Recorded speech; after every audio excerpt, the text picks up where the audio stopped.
প্রতিদিনের হেসেলে সবাইকে স্বাগত। আজকে গোকুল পিঠা করব। পিঠের সেরা পিঠা গোকুল পিঠা বা রাজা পিঠের রাজা। এটার জন্য লাগবে আমি করব এর মধ্যে গোকুল পিঠা ক্ষীর আর নারকেল দিয়ে। আর এই গোকুল পিঠা আমি করি কিভাবে?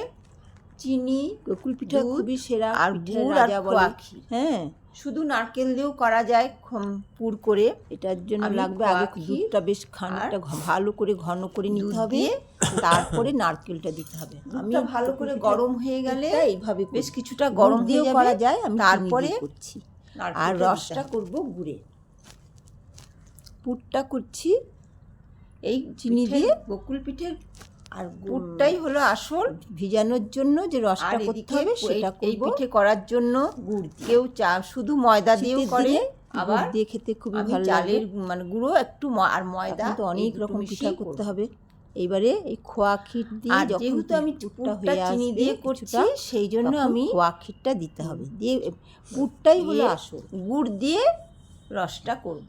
এক একজন এক এক রকম ভাবে ভেজে রসটা। আমি খোয়া ক্ষীর, দুধ আর নারকেল ভেজানোর জন্য আমি এই রসটা গুড় দিয়ে বসিয়েছি।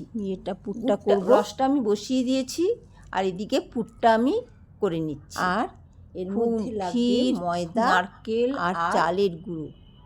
ময়দা দিয়ে শুধু ময়দা দিয়েও হয়, কিন্তু আমি একটু চালের গুঁড়ো ভালো করে শুকনো দিয়ে ভালো করে ফেটিয়ে নিতে হবে। জল পুরটা করে নিতে হবে।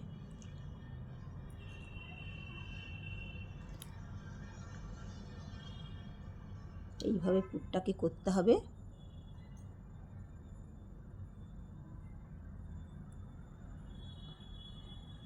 যেহেতু আমি চিনি দিয়ে করছি পুরটা, সেই জন্য আমি গুড় দিয়ে রসটা করছি। এইদিকে শীতের মধ্যে জিনিস ভালো পাটালি দিয়ে আমি গুড় দিয়ে রসটা করব। এই গোকুল পিঠা আর এই গোকুল পিঠা করার জন্য এই যে ময়দা আর সেটা আমি চালের গুঁড়ো, আমি এক বাটি ময়দা আর এক বাটি চালের গুঁড়ো, চিনি দিয়েও রস সমান সমান নিয়েছি। এইবার জল দিয়ে হ্যান্ডবিল দিয়ে ভালো করে গুলে নিতে হবে। এইভাবে আমি ব্যাটারটা এমন ভাবে গুলতে হবে যেন পাতলা না হয়ে যায়। ব্যাটারটা ভালো করে গুলে নিতে হবে। ঠিক সেইভাবে গুলতে হবে। একটু নুন দিয়ে দিয়েছি, মোটাও না হয় আবার খুব পাতলাও না হয়, ওটা দেখে নিতে হবে। খুব বেশি পাতলা হবে না। এইভাবে ব্যাটারটা করব। নুন একটু দিয়েছি। এইবারে এইভাবে আমি গোকুল পিঠা সন্দেশের আকারে গড়ে নেব।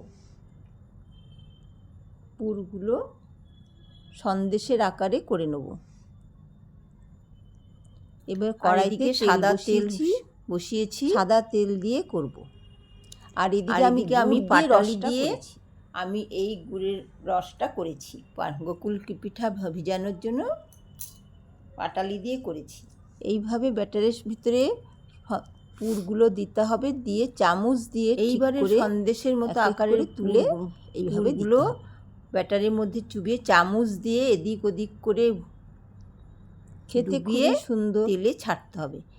এটা শুধু চালের গুলা, শুধু আটা দিয়েও ময়দা দিয়েও করা যায়, ছাড়তে হবে। কিন্তু আমি পিঠে তো আমি একটু চালের গুঁড়ো দিয়েছি, পরিমাণ বুঝে চালের গুঁড়ো। ময়দার পরিমাণটা বেশি, 3 ভাগ ময়দা আর 1 ভাগ চালের গুঁড়ো, এইভাবে দিয়েই করেছি ব্যাটারটা।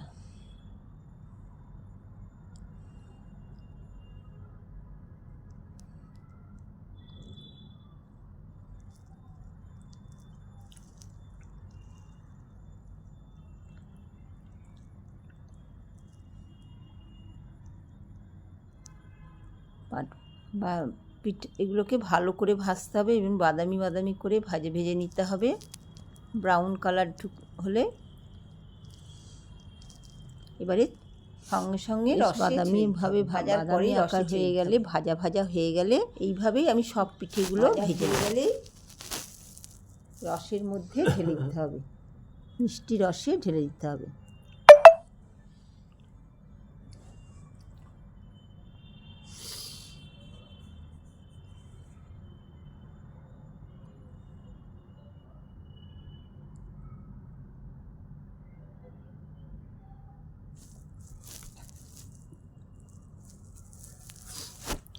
এইভাবে সবভাবে আমি গোকুল পিঠাগুলো ভেজে এইভাবে গুড়ের রসে ভিজিয়ে রেখেছি।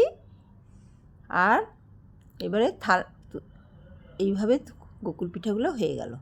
আর এটা চিনির রসের ভিতরে ডুবিয়েও খাওয়া যায়, এবার প্লেটে করে চিনির রস দিয়েও খাওয়া যায়, রস দিয়েও ভেজে বাটিতে করে খাওয়া যাবে।